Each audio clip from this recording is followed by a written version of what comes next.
Quelles ont été vos inspirations pour créer cette méthode? Nos inspirations, nous les avons cherchées dans des méthodes existantes, comme l'ostéopathie, l'aptonomie, la méditation, et puis d'autres inspirations qui viennent des arts martiaux.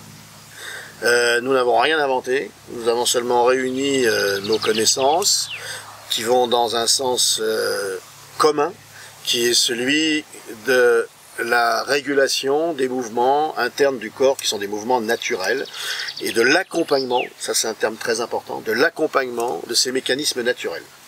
Alors l'ostéopathie nous a appris que le corps respire, que le crâne respire, que le corps exprime un mouvement qui s'appelle le mouvement respiratoire primaire. L'aptonomie, c'est la science du toucher affectif qui nous permet de comprendre l'étendue du pouvoir du toucher, qui est très important. Les arts martiaux, la méditation nous permettent de comprendre et de vivre que nous ne sommes pas les acteurs, les créateurs de l'énergie, mais que l'énergie, elle, est extérieure et qu'elle s'exprime à travers le corps humain. Et nous parlions d'abandon de soi tout à l'heure, et l'objectif c'est justement de s'abandonner à une autre force que la sienne.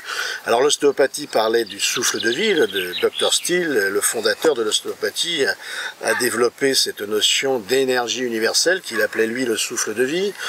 Dans les arts martiaux, on parle du chi, de l'énergie universelle, de l'énergie cosmique, ce sont des noms qui parlent de la même chose que nous n'avons pas défini aujourd'hui scientifiquement, mais dont nous connaissons les effets sur le corps humain et comment accompagner et partager cette énergie qui est celle qui va réveiller les capacités d'auto-guérison du corps, car chaque cellule contient en elle-même une capacité d'autorégulation, d'auto-guérison qui ne s'exprime pas lorsqu'on est bloqué justement, lorsqu'on est compressé, contracté, et qui va s'exprimer lorsqu'on va lui donner les moyens de le faire en distribuant une énergie qui n'est pas la nôtre.